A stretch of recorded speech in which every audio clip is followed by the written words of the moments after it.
what is not the antidote to the red pill, but what is a competing view of the world that people can live through? Yeah, I have no idea. Yeah. I have a really hard time. And this is, it's like, leave this and go where? Wow.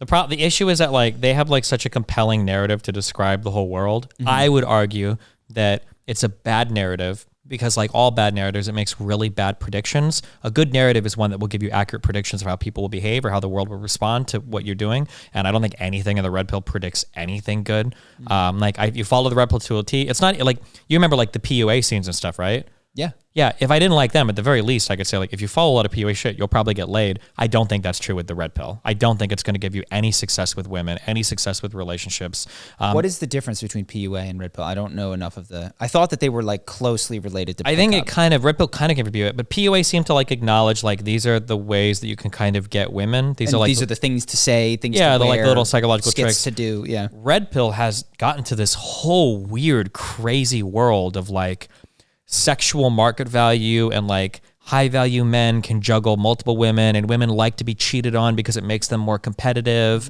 and you need to fuck 50 women by the time you're 35 so that you can settle down with a virgin to get married and have a family, but also you should never get married because all women are looking to fuck your life over in divorce, so you shouldn't even live with your significant other to avoid common law marriage.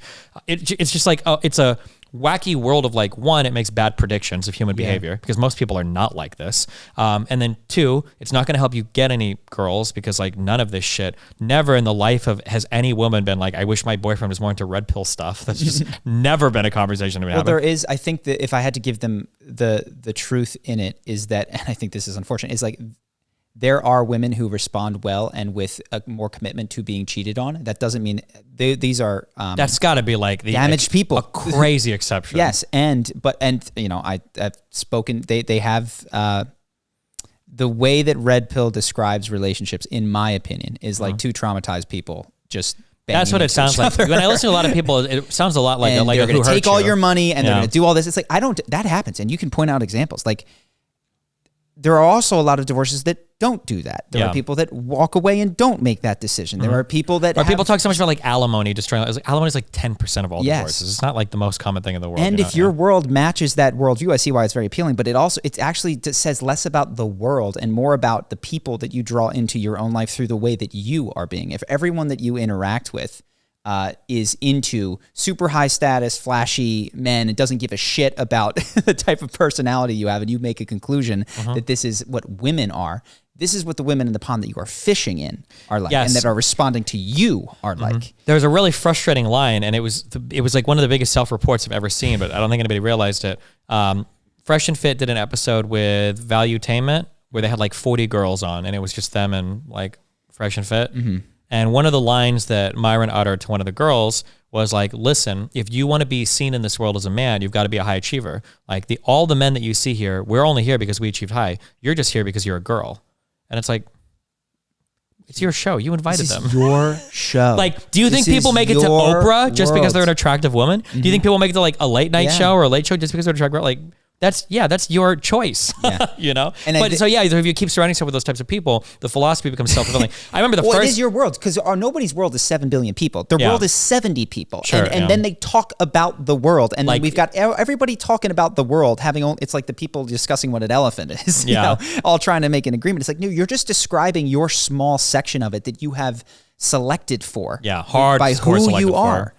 I remember the first time I left Fresh and Fit, I remember thinking like, holy shit, if all women were like the women on this show, I would be fucking super red pill.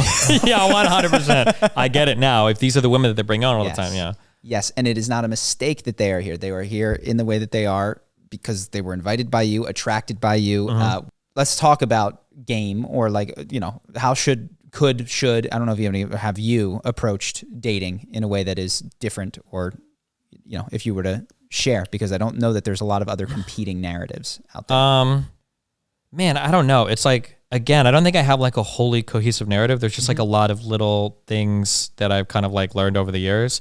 I guess like one is I know who I am, and I know the kind of people I attract, and I know the kind of people that wouldn't be attracted to me. So like, I'm very much into like kind of like, this is super important, by the way. And I don't think this is discussed, because the idea of red pill is this is who women are. Yeah. And what you're saying is, there are lots of different people attracted to lots of different things. Some women are going to go to the gym, they're going to get really swole, and they're going to date the guy that is 300 pounds of raw muscle. And that is going to be every boyfriend they have. Somebody else is going to date every skinny rocker. Somebody else is going to date people that are deadbeats and they just need to caretake. Like, yeah. If there's a girl on Tinder and she's like, I need a guy with 36-inch arms. It's like 6'4". It's like, I'm not going to be barking up that tree. I know. Yeah. So there's a certain type of girl that I like, and there's a certain type of girl that likes me. I tend to like maybe kind of like nerdier, kind of like alt girls, people that are like very aggressive, like career, intellectual driven girls. Like this tends to be the crowd, game people, maybe politics people. These tend to be like the crowd that I do well with. And so that's kind of like the crowd that I navigate through the most. That's not exclusively what I'm, what I can score with. It just depends on why is it the crowd that you do well in? I think it's because that is reflective of where you would be otherwise. Yeah. I mean, like on a first date, typically my style of, seduction sounds so cringe.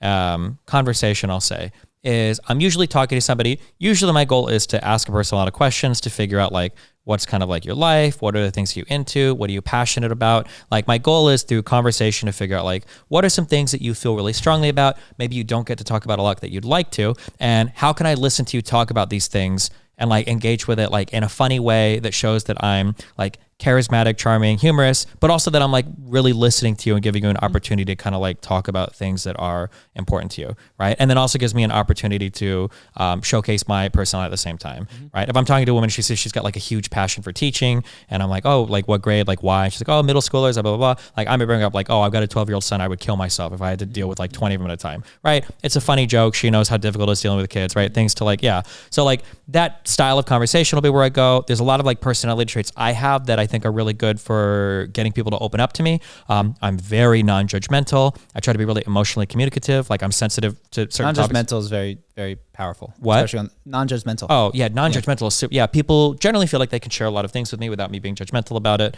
I think this is even zooming out again without dogging on the red pill, especially as regards having sex. If you're a person who has a tremendous amount of judgment for women who engage in sex, and you are also a person who is going out trying to have quick sex with women. It's super dumb. Those are cross purposes, and you will exude, bleed, or otherwise really have to hide that because some part of you is, I do not respect the women who do the thing that I am hoping that they do. It's real dumb, yeah.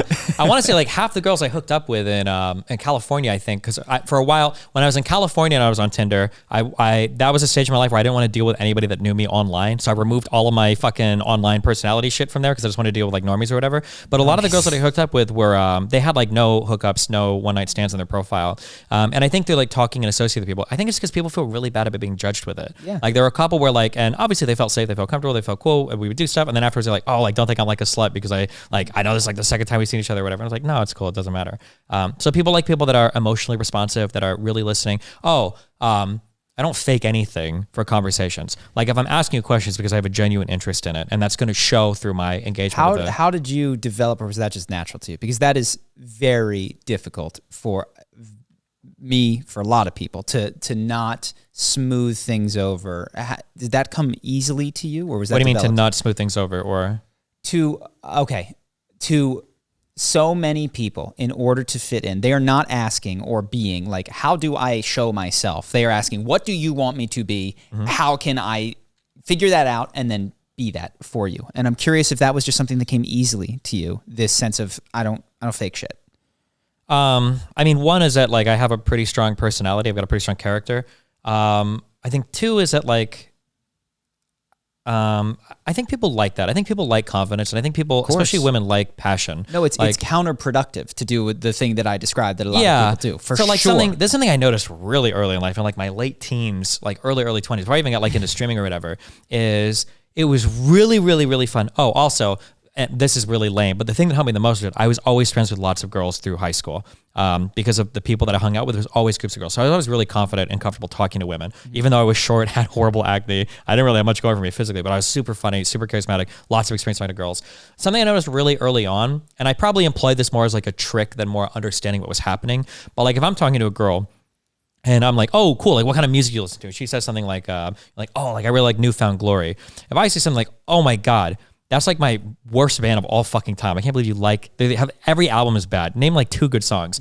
if you challenge, especially like a pretty girl like that, Yeah. their eyes light up and like, what do you mean? Like she's never had somebody push back against her entire life. And the pickup artist sort of understood this. And this was the Yeah. concept of a neg, which got blown out of proportion Yeah. because it's not an insult. It is a disqualifier of I am just like every other guy trying to say whatever you want. Exactly. Yes. But it's, you got to be so careful because a lot it's of people. not an insult. Yes. That's so important because a lot of people watch me interact with people and they're like, oh, all Destiny does is a neg. And it's like, no. If you watch conversations I have with people, they're always laughing. They're always smiling and having fun. And I'm never, like, I would never go on a first date with a girl. Like, I might go on a first date with a girl and say, like, I love your dress. My grandma has a tablecloth that looks just like it. As like a joke. But I would never be like, oh my God, that dress makes you look so fat. Yeah. I would never say that, right? Yeah. Because one is like a funny kind of jokey thing and we can go back and forth. And especially if you've been used to dealing with simpy guys all your life, having somebody that's willing to have a backbone and give a little bit of pushback for some conversation is so much fun. But it's never going to be like, I'm trying to hurt you and make you feel bad. Yeah. You know? The big difference that I noticed in myself and other people that I teach or talk to is that the way that men engage in conversation and the way that flirting occurs are just different. Men are often very logical. What time do we do here? I express that I like you. You receive that I like you. You report back to me if you like me in return. And for women, it's much more of what is occurring underneath the conversation. And if you can't detect, like what you're describing there is, somebody might see he's insulting women. That is what they like. And what is occurring in my analysis underneath that conversation is he is providing an injection of fun, emotional play into this conversation. And now we can spar playfully back and forth, which is a fun thing to do. But then that can be misinterpreted by people who don't understand the subtleties of it, of insult. Yeah, because people will see it and they'll be like, I'm like such a nice guy to like so many girls and this Yeah. guy's a fucking asshole and he gets like all the And girls. it's not, And it's like, it's, even the guys that are fuckboys and assholes, and I know a lot of them that do fuck a lot of girls, be like, oh, he's an asshole and he gets the girls. When you watch them interact with girls, it's similar to what I'm saying. It's generally not them being really rude or horrible. Usually they're, even if they're being like really aggressive or kind of like insulty, it's on stuff that's not that big. Like the word, they might say like, oh, your last boyfriend was a loser or something like that, but it's like in a playful kind of way. If it was like it'll be stuff that's not like, you're a fat whore. Come fuck me, you know? Yeah. Got it.